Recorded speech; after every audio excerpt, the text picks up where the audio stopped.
ಶ್ರವಣ ಬಾರ್ಕರ್ ನಿಯಾನ್ಸ್ ಕಾಲೇಜ್ ಸ್ಟೂಡೆಂಟ್ ಸರ್. ಸರ್ ನಮ್ದು ಇನ್ನೂ ಹಾಸ್ಟೆಲ್ ಆಗ್ತಿಲ್ಲ ಸರ್. 3 ತಿಂಗಳಾಯ್ತು ಹಾಸ್ಟೆಲ್ ಅಪ್ಲಿಕೇಶನ್ ಹಾಕಿ, ಇನ್ನೂ ಹಾಸ್ಟೆಲ್ ಆಗ್ತಿಲ್ಲ. ಮತ್ತು ಹಾಸ್ಟೆಲ್ ಫೆಸಿಲಿಟೀಸ್ ಏನಾಗ್ತಿದೆ ಅಂತಲೂ ಗೊತ್ತಾಗ್ತಿಲ್ಲ. ಹಾಸ್ಟೆಲ್ ಒಳಗೆ ಏನೇನು ಫೆಸಿಲಿಟೀಸು ಕರೆಕ್ಟಾಗಿ ಬರ್ತಾ ಇಲ್ಲ ಸರ್. ಯಾವ ಹಾಸ್ಟೆಲಿಗೆ? BCM sir. BCM SC ST 3 application ಹಾಕಿದ್ದೀವಿ ಸರ್. BCMಗೆ ಹಾಕಿರಿ, SC ST. ನೀವು ಒಂದು ಕ್ಯಾಟಗರಿಗೆ ಬರ್ಬೇಕಲ್ವಾ? ನೀನು ಐದರ್ BCM ಇರ್ಬೋದು ಅಥವಾ SC ST ಕ್ಯಾಟಗರಿ ಇರ್ಬೋದು. ಯಾವುದು ನೀವು ಯಾವ ಕ್ಯಾಟಗರಿಯಲ್ಲಿ ಬರ್ತೀರ ಆ ಕ್ಯಾಟಗರಿಯಲ್ಲಿ ನೀವು ಅಪ್ಲೈ ಮಾಡಿರಿ. ಆಮೇಲೆ ಮೆರಿಟ್ ಮ್ಯಾಗ ಸಿಲೆಕ್ಷನ್ ಹಾಕಿದ್ರೆ ಅಂಕಗಳ ಮೇಲೆ ಸಿಲೆಕ್ಷನ್ ಮಾಡ್ತಾರೆ. ಇದು ವ್ಯವಸ್ಥೆ ಬಗ್ಗೆ ನಾ ಹೇಳಿದೆ. ಆದರೆ ನಿಮಗೇನು ನನಗೆ ನಂತರ ಕಂಡ್ರಿ ಅದು ಸಂಬಂಧಿಸಿದಂಥ ಅಧಿಕಾರಿಗಳಿಗೆ ಒಂದು ಹೆಣ್ಮಗು ಇಷ್ಟು ಪರಿತಾಪ ಅವ್ರು ಕೇಳಿದ್ರು ಕೇರ್ ಮಾಡ್ತಿಲ್ಲ ಸರ್. ಅದೇ ಅವ್ರು ಹೇಳ್ತಾ ಇದ್ದಾರೆ ಸರ್ ನಂತರ ಕಾಣಿ ಅವರನ್ನು ನೋಡಿ ಮತ್ತೆ ಹೋಗಿ ನೀವು ರಿಕ್ವೆಸ್ಟ್ ಒಟ್ಟಿಗೆ ಅವರು ಸಂಬಂಧಪಟ್ಟ ಅಧಿಕಾರಿಗೆ ಹೇಳ್ತಾರೆ ಅಂತ ಹೇಳ್ತಾ ಇದ್ದಾರೆ. ನನ್ನ ಕಡೆಯಿಂದ ಏನು ಸಹಾಯ ಮಾಡಬೇಕು ಮಾಡ್ತೇನೆ. ನಂತರ ಕಾಣ್ರಿ ಮತ್ತೆ ಅಷ್ಟಕ್ಕೆ ಇಲ್ಲೇ ಚರ್ಚೆ ಮಾಡಿ ಮನೆಗೆ ಹೋಗ್ಬಿಡ್ಬೇಡ. ನಮಸ್ತೆ ಸರ್, ನನ್ನ ಹೆಸರು ನಾಗವೇಣಿ ದೇವಂಗಮಠ್ ಅಂತ. ನಾ ಸರ್ಕಾರಿ ಪ್ರಥಮ ದರ್ಜೆ ಕಾಲೇಜ್ ನವನಗರದಿಂದ ಬಂದಿದ್ದೀನಿ ಸರ್. ಸರ್ಕಾರ ಪ್ರತಿಭಾನ್ವಿತ ಬಡ ವಿದ್ಯಾರ್ಥಿಗಳಿಗೆ ಉಪಯೋಗ ಆಗಲಿ ಅಂತ ಹಲವಾರು ಸೌಲಭ್ಯಗಳನ್ನ ಜಾರಿಗೆ ತಂದೆ ಸರ್. ಆದ್ರೆ ಅದು ಯಾವುದೂ ವಿದ್ಯಾರ್ಥಿನಿಯರಿಗೆ ಬರ್ತಾ ಇಲ್ಲ ಅನ್ನೋದು ನನ್ನ ಕ್ವಶನ್. ಯಾಕಂದರೆ ಸರ್ ನಾನು ಸೆಕೆಂಡ್ PU ಅಲ್ಲಿ 94% ಮಾಡಿದ್ದೀನಿ. ಫಸ್ಟ್ ಇಯರ್ BSc ಡಿಗ್ರಿಯಲ್ಲಿ 90% ಮಾಡಿದ್ದೀನಿ ಸರ್. 2 ವರ್ಷನೂ ನಾವು ಹಾಸ್ಟೆಲ್ ಅಪ್ಲಿಕೇಶನ್ ಹಾಕಿದ್ದೀನಿ. ಬಟ್ ನನಗಿಂತ ಕಡಿಮೆ ಪರ್ಸೆಂಟೇಜ್ ಯಾವ್ದಾರ್ದು ಹಾಸ್ಟೆಲ್ ಆಗ್ತಾ ಇದೆ ಸರ್, ನಂದು ಆಗ್ತಾ ಇಲ್ಲ. ಸರ್ಕಾರ ಯಾವ ಆಧಾರದ ಮೇಲೆ ಹಾಸ್ಟೆಲ್ ಸೀಟ್ ಅಲಾಟ್ ಮಾಡ್ತಾ ಇದೆ ಅಂತ ಅನ್ನೋದು ನನ್ನ ಪ್ರಶ್ನೆ. ಇದು ನನ್ನ ಒಬ್ಬಕ್ಕಿದ್ದ ಪ್ರಶ್ನೆ ಅಲ್ಲ ಸರ್, ಹಲವಾರು ವಿದ್ಯಾರ್ಥಿಗಳ ಪ್ರಶ್ನೆ. ಇದರಿಂದ ಗ್ರಾಮೀಣ ಭಾಗದ ಬಡ ವಿದ್ಯಾರ್ಥಿಗಳಿಗೆ ಅವ್ರ ಮನೆಯಲ್ಲಿ ಓದ್ಸಕ್ಕಾಗದೆ ಹಲವಾರು ಜನ ವಿದ್ಯಾರ್ಥಿಗಳು ಶಿಕ್ಷಣದಿಂದ ವಂಚಿತರಾಗ್ತಾ ಇದ್ದಾರೆ. ಇದು ಸರ್ಕಾರದ ಗಮನಕ್ಕೆ ತರಬೇಕು ಅನ್ನೋದು ನನ್ನ ಪ್ರಶ್ನೆ. ನಾನು ಸರ್ಕಾರದಲ್ಲಿ ಇಲ್ಲ ಅಂತ ನಾನು ನುಣುಚ್ಕೊಳ್ಳೋದಿಲ್ಲ. ನನ್ನ ಜವಾಬ್ದಾರಿ ಇದೆ. ನಾನು ಮಂತ್ರಿಯಾಗಿ ಪ್ರತಿಪಕ್ಷ ನಾಯಕನಾಗಿ ಕೆಲಸ ಮಾಡಿದ್ದೀನಿ. ಅದು ನಿಮಗೇನು 94% ಆದಾಗೂ ನಿಮಗೆ ಸೀಟ್ ಸಿಕ್ಕಿಲ್ಲ ಅಂದರೆ ಅದ್ರ ಬಗ್ಗೆ ತದನಂತರ ನೀವು ಭೇಟಿಯಾಗಿ ಯಾವ ಮಟ್ಟದಲ್ಲಿ ಎಷ್ಟೇ ಹಿರಿಯ ಅಧಿಕಾರಿಗಳಿರಲಿ ಅವರಿಗೆ ನಾನು ನೇರವಾಗಿ ಕೇಳಿ ನಿಮಗೆ ನ್ಯಾಯ ಒದಗಿಸಲಿಕ್ಕೆ ಪ್ರಾಮಾಣಿಕವಾದಂಥ ಪ್ರಯತ್ನ ಮಾಡ್ತೀನಿ. ನೆಕ್ಸ್ಟ್ ಸರ್ ನಮಸ್ಕಾರ. ನನ್ನ ಹೆಸರು ಬಸವರಾಜ್ ಧರ್ಮಂತಿ ಅಂತ, ಕರ್ನಾಟಕ ರಕ್ಷಣಾ ವೇದಿಕೆ ಜಿಲ್ಲಾಧ್ಯಕ್ಷನಾಗಿ ಕಾರ್ಯನಿರ್ವಹಿಸ್ತಾ ಇದ್ದೀನಿ. ಮೊದಲಿಗೆ ಇಲ್ಲಿರೋರಿಗೆ ನನ್ನ ಒಂದು ಸಲಹೆ ಏನು ಅಂತಂದರೆ, ಓಟ್ ಮಾತ್ರ ರಾಜಕಾರಣಿಗಳಿಗೆ ಹಾಕ್ತೀವಿ, ಪ್ರಶ್ನೆಯನ್ನು ಅಧಿಕಾರಿಗಳ ಹತ್ರ ಕೇಳ್ತಾ ಹೋಗ್ತೀವಿ.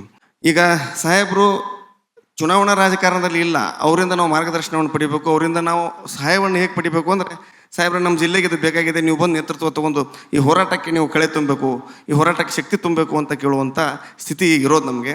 ಅದೇ ಕಾರಣಕ್ಕೆ ನಾನು ಈ ಮಾಧ್ಯಮದ ಮುಖಾಂತರ ತಮ್ಮಲ್ಲಿ ಮನವಿ ಮಾಡ್ಕೊಳ್ಳೋದೇನೆಂದರೆ, ಈ ಹಿಂದೆ ನಾವು ಸರ್ಕಾರಿ ವೈದ್ಯಕೀಯ ಕಾಲೇಜಿಗಾಗಿ ಅನೇಕ ಹೋರಾಟಗಳನ್ನ ಮಾಡ್ತಾ ಬಂದ್ವಿ. ಬೂಟ್ ಪಾಲಿಷ್ ಮಾಡಿದ್ವಿ, ಭಿಕ್ಷಾಟನೆ ಮಾಡಿದ್ವಿ, ವಿವಿಧ ರೀತಿಯ ಹೋರಾಟ ಮಾಡಿದ್ವಿ. ಆ ಹೋರಾಟಕ್ಕೆ ಬೆಂಬಲವಾಗಿ ತಾವು ಕೂಡ ಸರ್ಕಾರಕ್ಕೆ ಒತ್ತಾಯ ಮಾಡಿ ಪತ್ರವನ್ನು ಕೊಟ್ಟಿದ್ರಿ.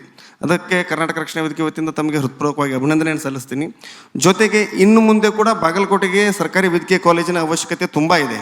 ಮುಳುಗಡೆಯಾದ ಬಾಗಲಕೋಟೆ ನಗರಕ್ಕೆ ಔದ್ಯೋಗಿಕವಾಗಿ, ಆರೋಗ್ಯಕವಾಗಿ, ಮುಖ್ಯವಾಗಿ ಸರ್ಕಾರಿ ವೈದ್ಯಕೀಯ ಕಾಲೇಜಿನ ಅವಶ್ಯಕತೆ ಇದೆ. ಈಗ ತಮ್ಮದೇ ವೈದ್ಯಕೀಯ ಕಾಲೇಜು ಇರುವ ಸಂದರ್ಭದಲ್ಲೂ ಕೂಡ ತಾವು ಸರ್ಕಾರಿ ವೈದ್ಯಕೀಯ ಕಾಲೇಜಿನ ಹೋರಾಟಕ್ಕೆ ನಮ್ಮ ಜೊತೆ ಕೈ ಜೋಡಿಸ್ತೀರಾ ಅಂತ ಅನ್ನೋದು ನನ್ನ ಪ್ರಶ್ನೆ. 2013ರಿಂದ 2018ರವರೆಗೆ ಶ್ರೀಮಾನ್ ಸಿದ್ದರಾಮಯ್ಯನವ್ರ ನೇತೃತ್ವದ ಕಾಂಗ್ರೆಸ್ ಪಕ್ಷದ ಸರ್ಕಾರ ಇದ್ದಾಗ ಬಜೆಟ್ನಲ್ಲಿ ಘೋಷಣೆ ಆಗಿದೆ, ಬಾಗಲಕೋಟೆಗೆ ಸರ್ಕಾರಿ ವೈದ್ಯಕೀಯ ಮಹಾವಿದ್ಯಾಲಯ ಕೊಡ್ತೇವೆ ಅಂತೇಳಿ ಘೋಷಣೆ ಆಗಿದೆ. ಚಪ್ಪಾಳಿ ತಟ್ಟಿದ್ದಾರೆ ಎಲ್ಲ. ಇವತ್ತಿಗೂ ಅದಕ್ಕೆ ಹಣ ಬಿಡುಗಡೆ ಆಗಿಲ್ಲ. ತಾವು ಕರ್ವೆ ಕಾರ್ಯಕರ್ತರು, ನೀವು ಎಲ್ಲ ರೀತಿ ಹೋರಾಟ ಮಾಡಿರಿ, ಬೂಟ್ ಪಾಲಿಸ್ ಮಾಡುವಂಥ ಕೆಲಸನೂ ಮಾಡಿದ್ದಾರೆ.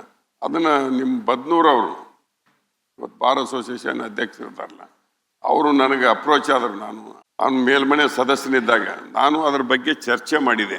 ಹಿಂದಿನ ಸರ್ಕಾರ ತಮ್ಮ ಗಮನಕ್ಕಿರಲಿ. ಅದು ಡಾಕ್ಟರ್ ಸುಧಾಕರ್ ಅವರು ವೈದ್ಯಕೀಯ ಶಿಕ್ಷಣ ಸಚಿವರಿದ್ದರು. ನಾನು ಬಜೆಟ್ನಲ್ಲಿ ಘೋಷಣೆ ಆಗಿದೆ, ನಮ್ಮ ಸರ್ಕಾರ ಮಾಡಿರ್ಬೋದು, ಈಗ ನಿಮ್ಮ ಸರ್ಕಾರ ಇದೆ ಮಾಡಿರಿ ಅಂತ ಕೇಳಿದಾಗ ಅದು 600 ಕೋಟಿ ರೂಪಾಯಿ ವೆಚ್ಚದ ವೈದ್ಯಕೀಯ ಮಹಾವಿದ್ಯಾಲಯ ಮಾಡಲಿಕ್ಕೆ ನಮಗಾಗೋದಿಲ್ಲ. ರಿಟರ್ನ್ ರಿಪ್ಲೈ ಕೊಟ್ಟಿದ್ರೆ ನಿಮ್ಗೆ ಕೊಟ್ಟಿನ ಅದನ್ನು ನಾನು ಸುದೀರ್ಘವಾಗಿ ಚರ್ಚೆ ಮಾಡಿದೆ. 600 ಕೋಟಿ ನಮ್ಗೆ ಹಾಕೋಕ್ಕಾಗೋದಿಲ್ಲ. PPP ಮಾಡೆಲ್ದಲ್ಲಿ ನಿಮ್ಮಲ್ಲಿ ಯಾರಾದರೂ ತಯಾರಿದ್ರೆ ಪ್ರೈವೇಟ್ ಪಬ್ಲಿಕ್ ಪಾರ್ಟಿಸಿಪೇಷನ್ ಅದ್ರ ಕೆಳಗೆ ನೀವು ಮಾಡ್ತಿದ್ರೆ ಮಾಡ್ಕೋರಿ, ಆದ್ರೆ ಸರ್ಕಾರ ಮಾಡೋಕೆ ಆಗೋದಿಲ್ಲ ಅಂದರು. ಅದು ನಿರಾಶಾದಾಯಕವಾದಂಥ ಉತ್ತರ. ಇವತ್ತು ಮನಸ್ಸು ಮಾಡಿದರೆ ಬಾಗಲಕೋಟೆ ಮುಳುಗಡೆ ಆಗ್ತಕ್ಕಂಥ ಒಂದು ಈ ಜಿಲ್ಲೆ ಇದು. ಬಾಗಲಕೋಟೆ ನಗರನ ಮುಳುಗ್ತೈತಿ. ಇಲ್ಲಿ ಅನೇಕ ಬಡವರಿದ್ದಾರೆ, ಬಡ ರೋಗಿಗಳಿದ್ದಾರೆ. ಸರ್ಕಾರಿ ವೈದ್ಯಕೀಯ ಮಹಾವಿದ್ಯಾಲಯ ಬಂದ್ರೆ ಅದು ಆರೋಗ್ಯ ಭಾಗ್ಯ ಕಲ್ಪಿಸಿದಂಗೆ ಆಕತಿ. ಅದಕ್ಕೆ ನಾವು ಅದನ್ನು ಒತ್ತಾಯ ಮಾಡೋಣ. ಇಲ್ಲಿ ಬಾಗಲಕೋಟೆಗೆ ಆಗ್ಬೇಕನ್ನೋದ್ರಾಗ ನಾ ಮೊದಲಿಗೆ ಅದಕ್ಕೆ ನಾ ಹೌಸ್ನಾಗ ಚರ್ಚೆ ಮಾಡಿ ಡಾಕ್ಟರ್ ಸುಧಾಕರ್ ಅವರು ನಿರಾಶಾದಾಯಕವಾದಂಥ ಉತ್ತರ ಕೊಟ್ಟರು. ಇಲ್ಲ, no money to spend to the extent of 600 crores ಅಂತಂದ್ರು. ನೀವು PPP ಮಾಡೆಲ್ನಾಗ ಬರ್ರಿ ಮಾಡ್ತೇವೆ ಅಂದಾರೆ. ಈಗ PPP ಮಾಡೆಲ್ ಚರ್ಚೆ ನಡೆದಿದೆ. PPP ಮಾಡೆಲ್ ಬಂದ್ರು ಮಾಡೋರು ರಗಡ್ ಬಂದಿದ್ದಾರೆ. ಇಲ್ಲಿ ಬಾಗಲಕೋಟೆಯಲ್ಲಿ ನಾ ಹೇಳ್ತೀನಿ, I will give it as A challenge. ನಂದು ಕನಸಿದೆ ಬಾಗಲಕೋಟೆ ನಗರಕ್ಕೆ. ಈಗ ನಾನು ಒಂದು ಸಣ್ಣದಾದಂಥ ಒಂದು 800 ಜನಸಂಖ್ಯೆ ಇರುವಂಥ ಒಂದು ಗ್ರಾಮದಾಗ ವೈದ್ಯಕೀಯ ಮಹಾವಿದ್ಯಾಲಯ ಮಾಡೀನಿ.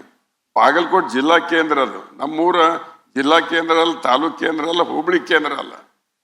ಸರ್ಕಾರಕ್ಕೆ ಏನಾಗಿದೆ ಮಾಡಕ್ಕೆ? ನಾ ಕೇಳ್ತೇನೆ ರೀ, ಪ್ರೈವೇಟ್ನಾಗ ಮಾಡಿದೆ.